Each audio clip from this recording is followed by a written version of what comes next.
الحمد لله نحمده ونستعينه ونستغفره ونؤمن به ونتوكل عليه ونعوذ بالله من شرور أنفسنا ومن سيئات أعمالنا من يهده الله فلا مضل له ومن يضلله فلا هادي له وأشهد أن لا إله إلا الله وحده لا شريك له وأشهد أن سيدنا وسندنا وشفيعنا ومولانا وحبيبنا محمدا عبده ورسوله صلى الله تعالى عليه وعلى آله وأصحابه وبارك وسلم تسليما كثيرا كثيرا. أما بعد فأعوذ بالله من الشيطان الرجيم. بسم الله الرحمن الرحيم. يا أيها الذين آمنوا كونوا قوامين لله شهداء بالقسط ولا يجرمنكم شنآن قوم على ألا تعدلوا اعدلوا هو أقرب للتقوى واتقوا الله إن الله خبير بما تعملون. آمنت بالله صدق الله مولانا العظيم وصدق رسوله النبي الكريم ونحن على ذلك لمن الشاهدين والشاكرين والحمد لله رب العالمين.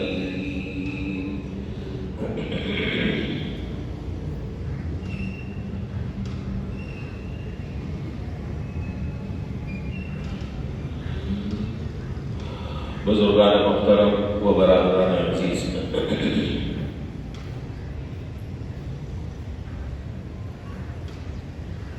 اللہ رب العالمین نے تمام انسانوں کو ایک باپ اور ایک ماں سے پیدا فرمایا. ہم سب کے ایک ہی باپ ہیں اور ایک ہی ہماری والدہ ہے، اور اس سے پھر آگے اللہ تعالیٰ نے مختلف شاخیں، مختلف خاندان، قبیلے اللہ تعالیٰ نے آباد فرمائے. اسی کو قرآن کریم نے بیان کیا، یا ایھا الناس انا خلقناکم من ذکر وانثی وجعلناکم شعوبا وقبائل لتعارفوا ان اکرمکم عند اللہ اتقاکم. جتنے بھی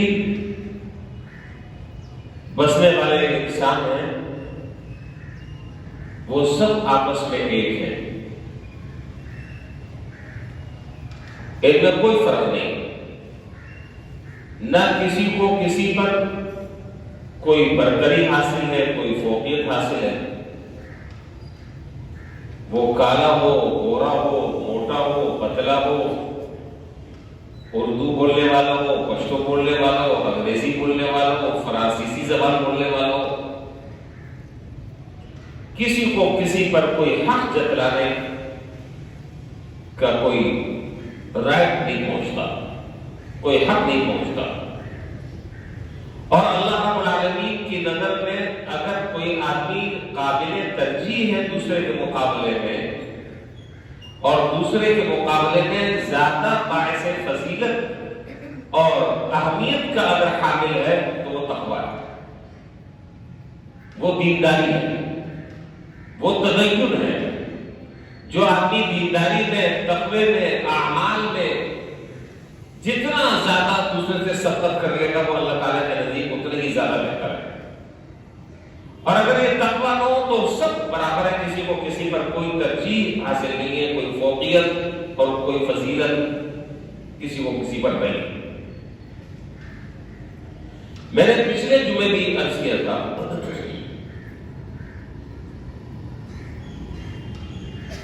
کہ جتنے بھی مسلمان ہیں سب باہم آپس میں ایک ہیں، اور مسلمانوں کا آپس میں مل جل کر رہنا وہ ایسا اہم مسئلہ ہے جس کو کہا جاتا ہے باہمی اتحاد اور اتفاق. کہ قرآن کریم میں اور احادیث نبویہ میں جناب نبی کریم صلی اللہ علیہ وسلم نے مسلمانوں کی وحدت پر، ان کی اجتماعیت پر، ان کے آپس میں باہم ایک دوسرے کے ساتھ مل جل کر رہنے پر اتنا زور دیا ہے، اس سے متعلق ایسی عجیب و غریب ہدایات ہیں کہ آدمی حیران ہو جاتا ہے. اور مقصود اس وحدت امت سے، مقصود اس اتحاد اور اتفاق سے ہر طرح کے افتراق سے بچانا ہے، انتشار سے بچانا ہے، پارٹی بازیوں سے بچانا ہے، فرقہ واریت سے بچانا ہے. اس لیے کہ اگر کوئی چیز مسلمانوں کو ایک کر سکتی ہے اور مسلمانوں میں آپس میں طاقت اور قوت اگر کوئی چیز پیدا کر سکتی ہے تو وہ باہمی اتحاد اور اتفاق ہے. اور اگر میں یہ کہوں تو شاید مبالغہ نہ ہو، شاید ہو سکتا ہے کہ دراصل بات تلخ لگے آپ کو. ہم مسلمان تو ہیں، مسلمان تو ہم کہلاتے ہیں، لیکن صحیح معنوں میں دین ابھی تک ہماری عملی زندگی میں نہیں آئی. نماز پڑھتے، رمضان آتا ہے، روزے رکھتے، قربانی کا زمانہ آتا ہے، لاکھوں کا جانور اللہ کے نام پر قربان کرتے، ہر سال حج اور عمرے کرتے. یہ ساری کی ساری چیزیں ایک طرف ہے. میں عرض کر رہا ہوں دینداری نہیں آئی. نماز، روزہ، قربانی، صدقہ، خراج کا نام دینداری نہیں ہے. اس کا ایک الگ مفہوم ہے، اس کا ایک الگ معنی ہے. اور جب ہمارے اندر دینداری آ جائے گی، اللہ تعالیٰ میرے اندر بھی پیدا کر دے، آپ کے اندر بھی پیدا کر دے، جب صحیح معنوں میں انسان دیندار بن جائے گا تو اس کی زندگی میں انقلاب آنے ہی آنا ہے. ہم گفتار کے غازی ہیں، گفتار کے. میں بھی تقریر کر رہا ہوں آپ کے سامنے، لیکن عمل سے خالی ہوں. دوسرا آدمی بھی بڑی لمبی چوڑی تقریریں کر لے گا، لیکن عملی میدان میں میرا کردار کیا ہے؟ وہ 0/0. معاملات کو آپ دیکھ لیں، اخلاق کو آپ دیکھ لیں، معاشرت کو آپ دیکھ لیں، آپس میں مل جل کر رہنے کا جو اصول قرآن حکیم نے بیان کیا ہے، اس کے تناظر میں اپنا جائزہ لے لوں. اسلام میں اسلامی اخوت اور معاشرت کی جن اصولوں پر بنیاد رکھی ہے، ان پر اگر میں نظر ڈالوں تو ایک چیز بھی شاید میری زندگی میں نظر نہ آئے. ویسے سارے کام میں کر رہا ہوں، لیکن صحیح معنوں میں دیندار ہم اب تک نہیں بنے، اور نہ اس کے بننے کی فکر کی، نہ اس کا کبھی اس کے بارے میں سنجیدگی سے ہم نے غور کیا. میں نے قرآن کریم کے سورہ مائدہ کی جو آیت ابھی پڑھی ہے آپ کے سامنے خطبے میں، عجیب و غریب آیت ہے یہ.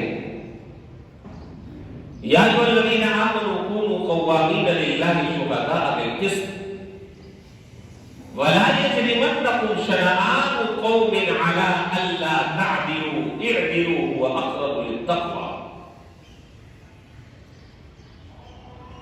قرآن کریم میں آیت کا خلاصہ یہ ہے کہ قرآن کریم نے اس آیت میں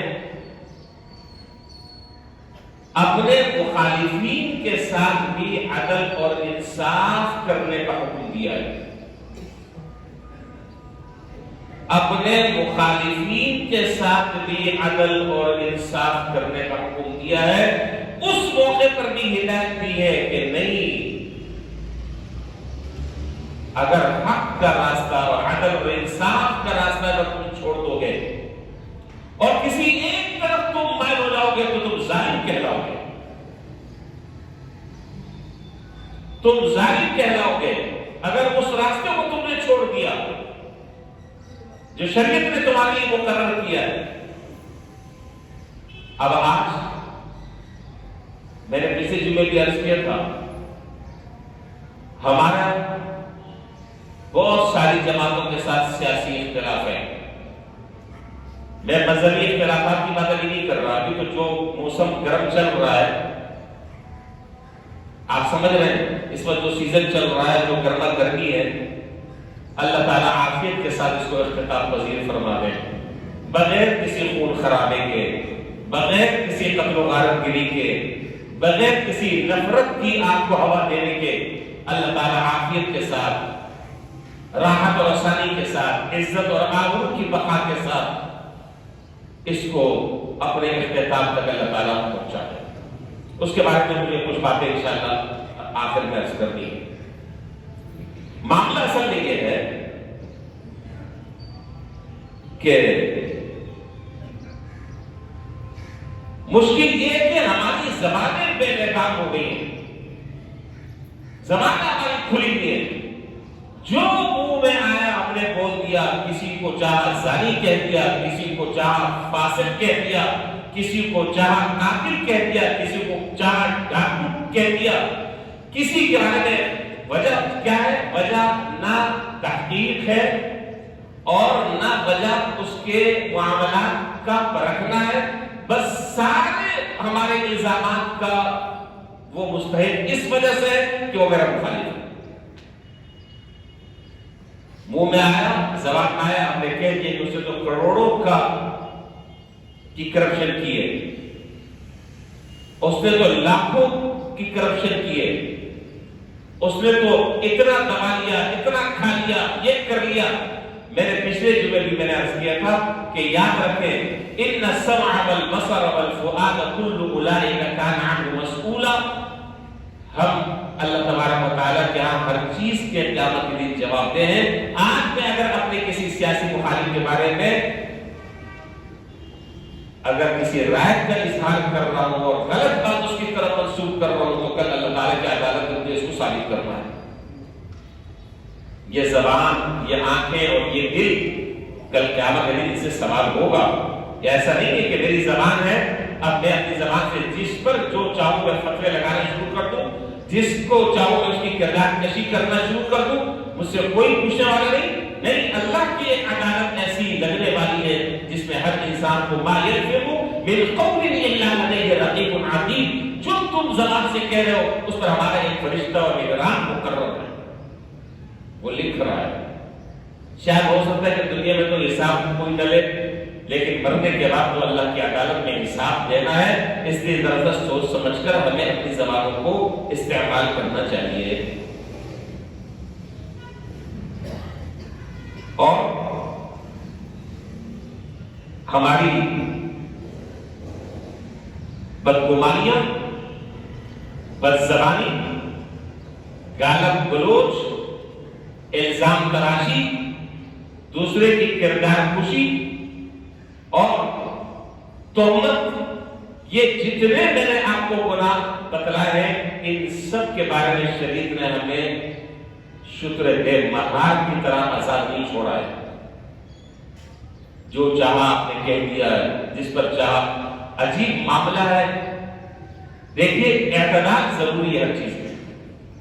اگر میرا کسی جماعت سے، کسی طبقے سے، کسی گروہ سے میرا تعلق ہے، یہ میری وابستگی ہے. پچھلے جمعے بھی میں نے عرض کیا تھا، وہ میرا مسئلہ ہے کہ میں کس آدمی کا انتخاب کر رہا ہوں اور میں کس کو اپنا آئیڈیل سمجھ رہا ہوں. لیکن یاد رکھیں میری بات کہ اپنے موافق کو فرشتوں کی صف میں لا کر نہ کھڑا کریں اور اپنے فریق مخالف کو مجسمہ شیطان نہ بنا دیں. آپ جس کے حق میں باتیں کر رہے ہیں اور جس کی حمایت میں آپ باتیں کر رہے ہیں، اس کے اندر تو کمزوریاں ہوں گی. نہ کوئی مکمل طور پر کامل ہے اور نہ کوئی ایسا ہے جس میں سارے کے سارے عیوب اور نقص اور کمی ہے. کسی کے اندر اچھائی بھی ہے، خوبیاں بھی ہیں، اس کے اندر کوئی کمی بھی ہے. اعتدال کا جو راستہ ہے وہ راستہ ہمیشہ ہمیں اختیار کرنا چاہیے. اعتدال کا راستہ، نہ اپنے موافق کو ساتویں آسمان پر لے جا کر ہم کھڑا کر دیں اور اپنے مخالف کو تحت الثرى، زمین کے نچلے حصے لے جا کر کھڑا کرتے. نہیں، اعتدال. اگر کسی کے اندر کوئی خوبی ہے اس کو بیان کرنا چاہیے، اگر کسی کے اندر کوئی خامی ہے بیان کرنا چاہیے، لیکن یاد رکھیں کہ یہ گالم گلوچ، یہ بد زبانی، یہ بد کلامی، یہ الزام تراشی، یہ بہتان بازی، یہ کردار کشی، شریعت اس کی کسی کو بھی اجازت نہیں دیتی. اس لیے کہ اگر ان چیزوں کو رواج دے دیا جائے گا اور ان چیزوں کو اگر بڑھا چڑھا کر پیش کر دیا جائے گا اور پورے معاشرے کے لیے ایک عمومی اگر مزاج بن جائے گا تو آپ نہیں سمجھ سکتے کہ وہ معاشرہ جہنم کا نمونہ ہوگا. وہاں قتل و غارت گری کا بازار گرم ہوگا، وہاں ہر ایک کا ہاتھ دوسرے کے گریبان پر ہوگا. اس لیے شریعت اس بات پر زور دیتی ہے اور اس بات کی ہمیں تعلیم دیتی ہے کہ دیکھو یہ سب تم آپس میں بھائی بھائی ہو، یہ وقتی باتیں ہوتی ہیں، یہ سیاسی مقابلے بازی جو کچھ ہو رہی ہے ہمارے یہاں، نہ یہ جنت اور جہنم میں جانے کا کوئی معیار ہے، نہ اسلام اور کفر کا کوئی معیار ہے، بلکہ یہ اپنے پسند اور ناپسند کا ایک مسئلہ ہے کہ میں اس کو پسند کرتا ہوں، اس کو میں ناپسند کرتا ہوں، لیکن اس کی وجہ سے اپنے تعلقات کو خراب کرنا، آپس کے معاملات کو خراب کرنا، ایک دوسرے سے سلام دعا کو چھوڑ دینا، ایک دوسرے سے بھی نفرت کرنا، ایک دوسرے سے بیزاری کا اظہار کرنا، یہ دانشمندی نہیں ہے. یہ دانشمندی نہیں ہے. جو جیتنے والا ہوگا وہ جیت جائے گا، جو ہارنے والا وہ ہار جائے گا، لیکن اس کی وجہ سے ہم اپنے تعلقات کو کشیدہ کر رہے، ایک دوسرے سے سلام دعا سے بھی ہم چلے جائیں اور دلوں میں ہمارے کینہ اور حسد بھرا ہو، دوسرے فریق کو ہر طریقے سے نقصان پہنچانے کے ہم منصوبے بنا رہے ہیں. اس طرح کسی مسلمان سے یہ کام کرنے کی شرعاً کوئی گنجائش نہیں ہے اور نہ شریعت اس کی کسی قیمت پر اجازت دیتی ہے. اور آپ حیران ہوں گے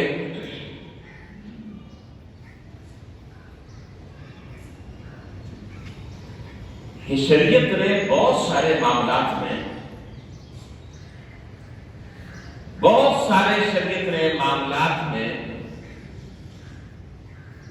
ہمیں ایسی تعلیم دی ہے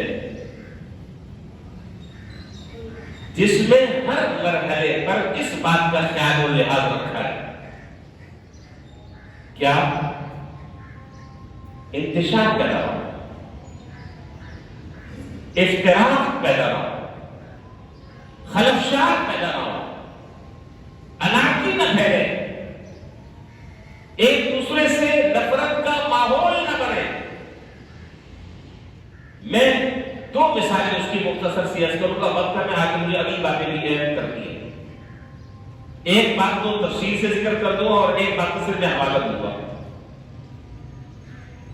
آپ حضرات جانتے ہیں شریعت کا یہ مسئلہ ہے، حضرات فقہاء نے لکھا ہے کہ اگر کوئی شخص نماز پڑھ رہا ہے اور نماز میں اس سے کوئی واجب چھوٹ جاتا ہے، بہت ساری چیزیں نماز میں واجب ہے، نماز میں اس سے واجب چھوٹ جاتا ہے. مثلا بہت سارے واجب ہیں، صرف بات سمجھانے کے لیے نماز میں دعا قنوت پڑھنا واجب ہے. ایک آدمی نے غلطی سے دعا قنوت نہیں پڑھی، بھول گیا، اب کیا کرنا ہوگا بتائیے؟ سیدھا سو کرنا ہوگا. اس کی تلافی، واجب کی تلافی جو شریعت نے رکھی ہے کیسے ہے؟ سیدھا سو. سیدھا سو کر لیا، تلافی ہو گئی، نماز ہو گئی. دوبارہ آپ کو نماز کا اعادہ کرنے کی ضرورت نہیں. نمازوں سے متعلق یہ مسئلہ ہے اور شاید یہ علم آپ کے پاس نہ ہو. لیکن اگر نمازوں میں عید کی نماز ہے اور عید کی نماز میں امام سے کوئی واجب چھوٹ جاتا ہے تو سیدھا سہو معاف ہے.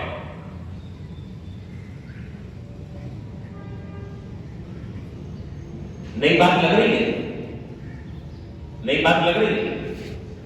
نماز عید میں اگر کوئی واجب چھوٹ جاتا ہے امام سے تو سیدھا سہو نہیں کرے گا، اور عید کے علاوہ جتنی نمازوں میں بھی اگر واجب چھوٹ جاتا ہے تو ترک واجب سے سیدھا سہو ضروری.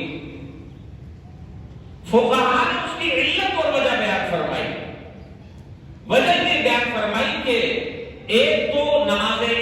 طریقہ اور نماز عید کے ادا کرنے کی جو ترکیب ہے وہ عام نمازوں سے مختلف ہے. ایک بات. دوسری بات یہ کہ نماز عید میں بعض وہ لوگ بھی آتے ہیں جو بیچارے صرف نماز عید کے لیے آتے ہیں. عام نمازوں میں وہ نہیں ہوتے, عید بقرعید کی نماز پڑھ لیتے ہیں. اب اگر سیدھا سہو اگر کیا جائے مسجد کے چھوٹنے پر تو مجمع میں انتشار پیدا ہوگا. مختلف طریقے کے لوگوں کی آرام سامنے آئیں گی. کوئی کہے گا کہ یہ نماز ہو گئی, کوئی کہے گا کہ یہ نماز نہیں ہوئی, کوئی کہے گا کہ دیکھو ہم تو سال میں ایک دفعہ نماز پڑھتے ہیں, اس امام نے ہماری وہ نماز میں خراب کر دی کم وقت میں. یا اللہ بھائی وہی تو آپ کی طرف ایک انسان بھول جاتا ہے, ہماری نماز خراب کر دی. ہم تو سال میں ایک دفعہ تو پڑھتے ہیں, اور بھائی ایک دفعہ پڑھتے ہو تو تمہارا قصور ہے, کیوں نہیں پڑھتے روزانہ, کس نے روکا آپ کو؟ تو یہ تو میں بات ایسے بطور مذاق نہیں کر رہا ہوں. تو خلاصہ کیا ہے؟ خلاصہ یہ ہے کہ چونکہ نماز بھی مختلف ہے اور بعض لوگ صرف عید کی نماز پڑھنے کے لیے آتے ہیں, مجمع لوگوں کا زیادہ ہوتا ہے, تعداد زیادہ ہوتی ہے. اگر اس میں امام سیدھا سہو کر لے تو مجمع میں انتشار پیدا ہو جائے گا. لہٰذا اس انتشار سے بچنے کے لیے شریعت نے حکم یہ دیا کہ اگر عید کی نماز میں کوئی واجب چھوٹ جائے تو سیدھا سہو معاف ہے. اب آپ اس بات سے آپ اندازہ لگا لیں کہ امت کو جوڑنے کا اور امت کو متحد کرنے کا اور ان کو ہر طرح کے اختلاف اور انتشار اور افتراق سے بچانے کا شریعت نے کتنا لحاظ کیا کہ ایک موقع پر شریعت نے یہ کہہ دیا کہ اگر واجب بھی چھوٹ جاتا ہے تو تمہاری نماز ہوگی, تمہاری نماز ہو گئی ہے, اس کو دوبارہ پڑھنے کی ضرورت نہیں. تو معلوم کیا ہوا؟ معلوم یہ ہوا کہ ہر قیمت پر شریعت اس بات کی کا درس ہمیں دیتی ہے اور اس بات کا ہمیں سبق دیتی ہے کہ دیکھو آپس میں بھائیوں کی طرح رہو, محبت کے ساتھ رہو, الفت کے ساتھ رہو, ایک دوسرے کا حقوق اور احترام. یہ گالی گلوچ کی سیاست, یہ گولی کی سیاست, یہ مار دھاڑ کی سیاست یہ مسلمان کا شعور نہیں ہے, یہ اسلام کی تعلیم نہیں ہے, یہ اس پیغمبر کی تعلیم نہیں ہے جس پیغمبر کے نقش قدم پر ہم چلنے کا دعویٰ کر رہے ہیں, جس پیغمبر کی ہم اقتداء کر رہے ہیں, جن کی ہم اتباع کر رہے ہیں. ان کا یہ اجتماع ہے, ان کے تو پوری زندگی کا سبق اور پوری زندگی کا جو کردار اور عمل ہے وہ یہ ہے کہ ہر موقع پر آپ نے امت کو جوڑا, امت کو جوڑا ہے, توڑا نہیں ہے. اور جوڑنے کا حضرت بڑی محنت لگتی ہے, بڑی محنت لگتی ہے, زندگیاں کھپ جاتی ہیں آدمی کی اور توڑنے میں مٹ لگتے ہیں, مٹ. اس لیے خدا ہمیں ایک دوسرے کا ادب اور احترام کرنا چاہیے. اگر ہمارا کسی جماعت سے, کسی پارٹی سے, کسی گروہ سے سیاسی اگر اختلاف ہے تو میری درخواست خدا کے واسطے ہاتھ جوڑ کر سب سے یہ ہے کہ اپنے اس اختلاف کو دائرے میں رکھے اور شائستگی کا ثبوت دے, سنجیدگی کا مظاہرہ کریں. پتہ چلے کہ باقی آپ ایک بڑے لکھے خاندان سے تعلق آپ کا ہے, آپ ایک باکردار اور پکے اور سچے مسلمان ہیں.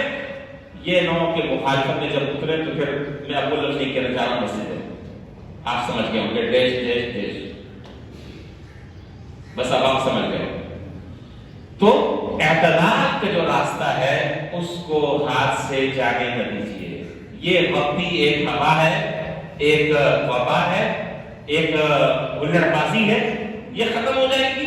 اس کے ختم ہونے کے بعد ہم پھر بھی رہیں گے, ایک دوسرے سے ہمارا ملنا بھی ہوگا, ایک دوسرے سے تعلق بھی رہیں گے, ایک دوسرے سے سلام دعا بھی ہوگی, ایک دوسرے سے الیکشن بھی ہوگی, ان کی خوشی اور غمی میں بھی شریک ہونا ہے. لیکن یاد رکھیں کوئی ایسا کام ہم نہ کریں, کوئی ایسا کام نہ کریں کہ کل دوسروں کے سامنے جب ہمیں کھڑا ہونا پڑے تو شاید اپنے ہاتھوں سے اپنے چہرے کو چھپانا پڑے اور شرمندگی کا سامنا کرنا پڑے. اس طرح کا کوئی کام ہم نہ کریں. آپ مخالفت کریں, آپ اپنی رائے, آپ کی رائے کسی کی رائے سے مختلف ہو, کوئی اس میں تعجب کی بات نہیں ہے, کوئی برائی نہیں ہے. جتنے انسان ہیں ان کے مزاجوں کا فرق ہے, طبیعت کا فرق ہے. میری رائے اور ہو سکتی ہے, آپ کی رائے اور ہو سکتی ہے, لیکن شائستگی کا دامن, وقار کا دامن ہاتھ سے نہ چھوڑیں. اللہ تبارک و تعالی ہمیں ان باتوں کو سمجھنے کی توفیق عطا فرمائے. یہ میں نے آپ کو ایک مثال دی. میں نے عرض کیا تھا کہ وہ مثال میں تفصیل سے عرض کروں گا. دوسری مثال کا میں صرف حوالہ دوں گا کیونکہ اب اگلی بات کرنی وقت صرف 10 منٹ رہ گئے. تاریخ آپ دیکھ لیے گا, پڑھ لیجیے گا, اس کی تفصیل کا موقع یہ نہیں ہے, پھر اگلی جو اہم باتیں وہ رہ جائیں گی. بیت اللہ کے اندر حتیم شامل کیا ہے. بیت اللہ میں حتیم کو بیت اللہ میں شامل کر دیا اور حتیم بیت اللہ کا حصہ ہے. وہ کیا واقعہ پیش آیا تھا, کس وجہ سے جناب نبی کریم صلی اللہ علیہ وسلم نے یہ فیصلہ کیا, اس کا پس منظر کیا تھا, اس واقعے کو آپ یاد کریں. اس واقعے کا پورا خلاصہ یہ تھا کہ زبردست انتشار پیدا ہونے کا پیشہ تھا. اس امت کو اور قیامت تک کے بارے آنے والے انسانوں کو اس انتشار سے چونکہ بچانا تھا. میں صرف اشارہ کر رہا ہوں, باقی تفصیل آپ کو معلوم ہے. اس پہ بھی یہ سبب دیا گیا کہ نہیں, اختلاف جو کسی قیمت پر مناسب نہیں, جائز نہیں. اچھا جی, اب اگلی بات پر آ جائیں. اللہ تعالیٰ سے دعا بھی کریں, اور صرف دعا نہیں, خود میں بہت سنجیدگی کے ساتھ میں عرض کر رہا ہوں, دعا بھی کرے اور ہم میں سے ہر آدمی اس بات کا اہتمام کرے کہ میرا جو طرز عمل ہے اور میرا جو طریقہ ہے اپنے سیاسی مخالف کے ساتھ, میں بار بار عرض کر رہا ہوں کہ گالت گلوچ نہیں, بد تہذیبی نہیں, کردار خوشی نہیں, زبان درازی نہیں, اور الزام تراشی اور بہتان بازیاں نہیں, افتراء نہیں, غلط نسبت دوسرے کی طرف نہیں. آپ اختلاف کریں, لاکھ آپ اختلاف کریں, لیکن دائرے کے اندر رہ کر, حدود کے اندر رہ کر, اپنی زبان کو قابو میں کر دوسرے کی دل آزاری کے بغیر اگر ہم یہ سارا کام کر لیں تو میرا خیال کافی ہو جائے گا, اور ہماری وہ محبت اور وہ تعلق بھی انشاءاللہ قائم رہے گا اور برقرار رہے گا. اگلی بات, انشاءاللہ اللہ تعالیٰ نے چاہا تو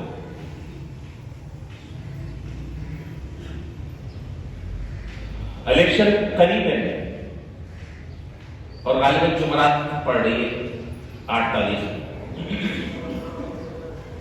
اس سلسلے میں 2-3 اصولی باتیں میں عرض کر دوں, اور مجھے ویسے اس بات کا یہ یقین ہے, آپ کے ساتھ رہتا ہوں, رہتے ایک زمانہ ہو گیا, مزاجوں سے بھی واقف ہوں, لوگ ملتے ملاتے ہیں, اس سے بھی مجھے یقین ہے اس بات کا کہ میری بات سے ایک آدمی کو بھی شاید فائدہ نہ ہو. سیدھی سی بات ہے, مجھے یقین ہے.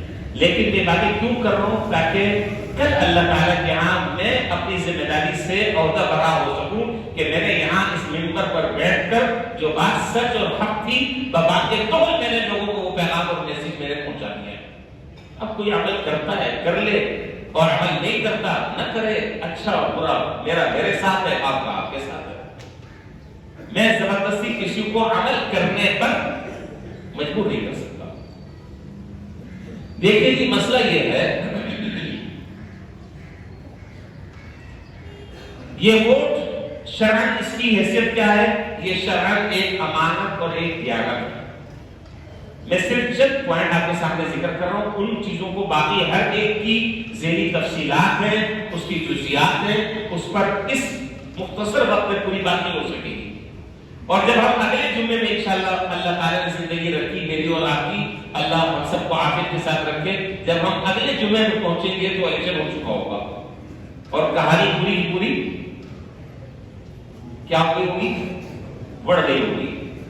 چلے, تو ووٹ جو ہے وہ شرعی اعتبار سے اس کی کچھ حیثیت ہے. یاد رکھیں میری باتوں کو اگر آپ غور سے سن لیں گے, بہت سارے اشکالات اور سوالات جو جنم لیتے ہیں وہ خود بخود ختم ہو جائیں گے اگر بنیادی باتیں آپ کے ذہن میں بیٹھ گئی. ووٹ ایک امانت ہے, ووٹ کی حیثیت ایک امانت کی ہے, ووٹ کی حیثیت ایک شہادت کی ہے, گواہی کی. اور جس طریقے سے موقع پر گواہی دینا ضروری ہے اسی طریقے سے اس گواہی کو چھپانا یہ حرام اور گناہ کبیرہ ہے. اور حقوق مشترکہ کے اعتبار سے اس ووٹ کی حیثیت ایک اعتبار سے وکالت کی ہے. اب میں نے 3 باتیں آپ کے سامنے ذکر کی ہیں، اور تینوں باتوں کا خلاصہ یہ ہے، تینوں باتوں کا خلاصہ یہ ہے کہ اگر میں کسی شخص کو ووٹ دے رہا ہوں جس کا مجھے اختیار ہے، یاد رکھیں کہ یہ معاملہ صرف دنیا کا نہیں ہے، یہ معاملہ صرف دنیا کے اعتبار سے انتخاب کرنے کا نہیں ہے، یہ معاملہ دینی کئی اعتبار سے بڑی اہمیت کا حامل ہے. میں جو ووٹ دے کر کسی کو وہ کامیاب ہوتا ہے جو ہوتا ہے وہ ایک الگ مسئلہ ہے. میں اگر کسی کو ووٹ دے رہا ہوں تو گویا کہ یہ اس بات کی شہادت اور گواہی ہے، اور اللہ کے ہاں یہ شہادت اور گواہی شمار ہوگا کہ میں اس کام کے لیے اس آدمی کو اس کا اہل سمجھتا ہوں، اس سے زیادہ اہل میری نظر میں کوئی اور آدمی نہیں. اب اگر وہ اہل ہے تو فبیہا، اس میں تو کوئی مسئلہ ہی نہیں. اور اگر خدا نخواستہ اللہ نہ کرے، اللہ نہ کرے، اللہ نہ کرے، اس آدمی کا کریکٹر، اس کا ماضی، اس کا کردار، اس کی سابقہ کارکردگی، اس کی سابقہ زندگی، اس کی دینداری، اس کا تدین، اس کا تقوی، اس پارٹی کا منشور اور دستور وہ قرآن اور سنت کے اگر خلاف ہے، اور میں اگر اس آدمی کو ووٹ دے رہا ہوں تو کل قیامت کے دن میرا گریبان پکڑا جائے گا. میں سب کے سامنے یہ بات میں عرض کر رہا ہوں. صرف یہ معاملہ نہیں ہے کہ جی وہ میری پارٹی کا تھا، یہ میرا چاہنے والا تھا یا میرا تعلق والا تھا، نہیں، یہ ایک شہادت اور گواہی ہے. اور یاد رکھیں اگر ایک آدمی ذاتی طور پر، شخصی طور پر کسی کے معاملات میں خیانت کر لیتا ہے تو اس خیانت اور اس جرم کا دائرہ محدود ہے. لیکن اگر کوئی نااہل آدمی بڑے جا کر کام کرتا ہے غلط سلط، تو جہاں وہ مجرم ہے اللہ کی نظر میں بھی مجرم ہوں، اس لیے کہ میں نے تعاون کیا، میں نے تعاون کیا. اس لیے یاد رکھیں اس آدمی کو آپ ووٹ دیں. میں نام کسی کو بھی میں نہیں لے رہا، نام دوں گا تو میرا گلا سے پکڑ لیں گے. میں کسی کا بھی نام نہیں لے رہا، آپ کو جس کو دینا ہے، لیکن دیتے وقت یہ خیال رکھیں کہ یہ ایک طریقے سے گواہی ہے، ایک طریقے سے یہ شہادت ہے، ایک طریقے سے یہ امانت ہے. آپ جو کچھ کر رہے ہیں اگلے 5 سال میں وہ آدمی اچھا کر رہا ہے تو انشاءاللہ اس کا اجر اور ثواب آپ کو بھی ملے گا. اگر وہ آدمی غلط فیصلے کر رہا ہے تو یاد رکھیے کہ اس کے جرم کے ساتھ آپ کی برابر نہیں شریک ہے. بالکل 2-2-4 کی طرح بات واضح ہے. اس لیے سوچ کر سمجھ کر اس کو دیانت اور امانت سمجھ کر، اس کو شہادت اور گواہی سمجھ کر، اس کو ایک طریقے سے وکالت سمجھ کر آپ اپنے اس حق کو استعمال کریں. دوسری بات، بعض لوگ جو ہے وہ یہ اشکال کرتے ہیں اور اکثر لوگ یہ باتیں پوچھ رہے ہیں، اس لیے مجھے خیال ہوا کہ یہ بات بھی میں بتا دوں. بعض لوگ یہ کہتے ہیں کہ جی ہم کون سے اچھے آدمی، ہم بھی تو گناہگار ہیں. اگر میں نے کسی چور کو، کسی لٹیرے کو، کسی بد کردار کو اور ملک دشمن کو اگر میں نے ووٹ دے دیا تو کون سے قیامت آ گئی. تو بھائی سیدھی سی بات یہ ہے کہ اگر آپ کسی تھوڑی سی گندگی میں منہ ڈال رہے ہیں تو کیا ضروری ہے کہ گندگی کے تالاب میں آپ کودیں؟ یہ کہاں لکھا ہوا ہے؟ یہ کہاں لکھا ہوا ہے کہ آپ اگر گندگی میں منہ ڈالیں تو بڑے تالاب کو تلاش کریں گندگی کو، اس کے اندر آپ ڈبکیاں لگائیں؟ کہیں نہیں. بھائی اگر میں گناہگار ہوں تو اللہ تعالیٰ نے مجھے اپنے عمل کی اصلاح کی، اللہ تعالیٰ مجھے توفیق دے دے، میں توبہ کروں، میں اپنے عمل کو درست کروں. یہ کون سا جواب اور کون سی دلیل ہے کہ جی میں تو گناہگار آدمی ہوں اور اگر میں نے کسی غلط آدمی کو میں نے ووٹ دے دیا تو کون سا میں نے جرم کر دیا؟ آپ نے بہت بڑا جرم کیا ہے جو ناقابل معافی جرم ہے، یاد رکھیں. اس لیے یہاں پر مسئلہ آدمی کریں گے، 1 2 3 4 آدمی کریں گے، پورے ملک اور ملت کا مسئلہ ہے، پوری قوم کا مسئلہ ہے. اس لیے ایسے آدمی کو کا آپ انتخاب کریں جس پر آپ کو اطمینان ہو، جس کے دیندار ہونے پر آپ کو اطمینان ہو، جس کے منشور اور دستور پر آپ کو اطمینان ہو، جس کے کردار پر آپ مطمئن ہو، جو ایک سچا محب وطن مسلمان ہو اور اس ملک اور قوم اور ملت سے صحیح معنوں میں محبت کرنے والا ہو، آپ اس کو ووٹ دیں، چاہے میرا وہ مخالف ہے یا چاہے وہ میرا موافق ہے۔ اچھا، بات دوسری اور آخری بات، بعض حضرات جو ہیں ہمارے ہاں جو اس وقت گندی سیاست ہے، اس سیاست میں ووٹ اور یہ باتیں جب ہوتی ہیں تو اس کے ساتھ چند چیزیں جڑی ہوئی ہیں اور وہ اس کا ایک لاتی حصہ ہے۔ جب سیاست کی بات آئے گی، ووٹ کی بات آئے گی تو جھوٹ، بدگمانی، بدزبانی، الزام تراشی، بہتان، ایک دوسرے پر کیچڑ اچھالنا، ایک دوسرے کی کردار کشی کرنا، یہ ان چیزوں کا لازمی عنصر اور لازمی حصہ ہے۔ بات لوگ یہ کہتے ہیں دیندار قسم کے لوگ جی میرے ووٹ ڈالنے سے کیا ہو جائے گا، میرے ووٹ ڈالنے سے کیا ہو جائے گا، آبا کا آبا بگڑا ہوا ہے، جس کو دیکھ لو وہ سارے ڈاکو ہیں، جس کو دیکھ لو وہ سارے کے سارے چور ہیں، جس کو دیکھ لو سارے کے سارے لٹیرے۔ تو شریعت نے بھی ہمیں یہاں پر تعلیم دی ہے، شریعت نے یہ کہا ہے کہ بڑے ڈاکو بڑے چور کے مقابلے میں جو چھوٹا چور ہو اس کو منتخب کر دو۔ آپ سمجھ رہے ہیں، دودھ کا دھلا تو کوئی بھی نہیں ہے، ایک بہت بڑا ہے اس کے اندر 10 پارٹیاں، اس سے نیچے والے کے اندر 5 ہے، تو بھائی اب ایسا ہے کہ اس 5 ہی پر قناعت کر لو، اسی کو کر لو، اب کہاں سے لے کر آؤ گے؟ جیسے ہم ویسے ہمارے لیڈر۔ اس لیے بہت زیادہ اس چیز کا اہتمام کرنا چاہیے، بہت بڑی بھاری ذمہ داری ہے اور ہر آدمی کو اپنا ووٹ استعمال کرنا چاہیے، چاہے اس سے کوئی فائدہ ہو یا نہ ہو، اس سے کوئی انقلاب آئے یا نہ آئے۔ میں اپنی ذمہ داری سے جس کو صحیح سمجھ رہا ہوں مجھے اپنا حق رائے استعمال کرنا چاہیے، پر اپنی اس شہادت کو چھپانا گناہ ہے۔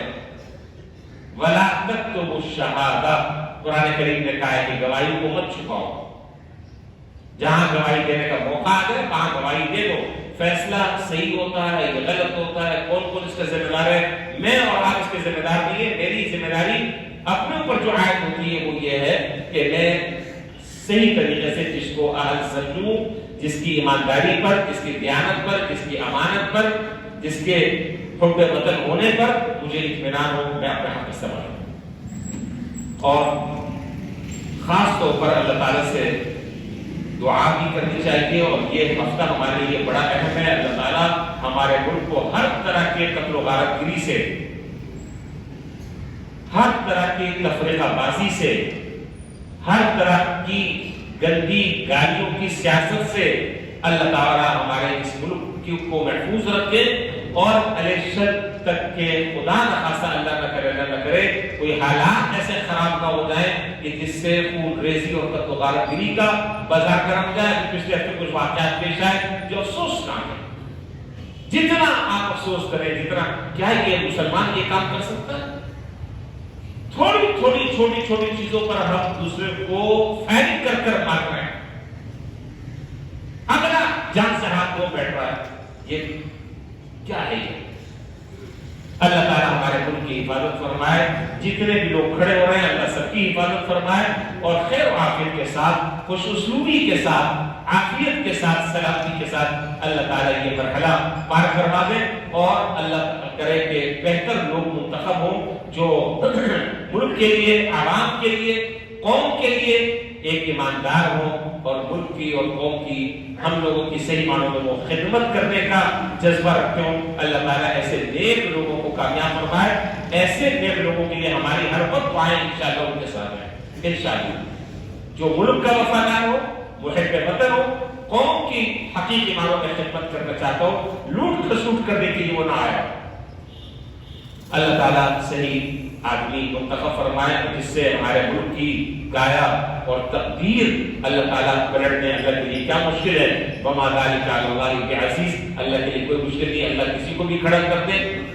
ہمیں اس آدمی کا ساتھ دینا چاہیے اور اپنے ووٹ کے حق کو صحیح طریقے سے ہمیں استعمال کرنا چاہیے۔ اللہ تعالیٰ ہم سب کو اپنے صحیح طریقے سے کردار کو ادا کرنے کی، اپنی ذمہ داریوں کو ادا کرنے کے اللہ تعالیٰ ہمیں توفیق عطا فرمائے۔ وآخر دعوانا الحمدللہ رب العالمین۔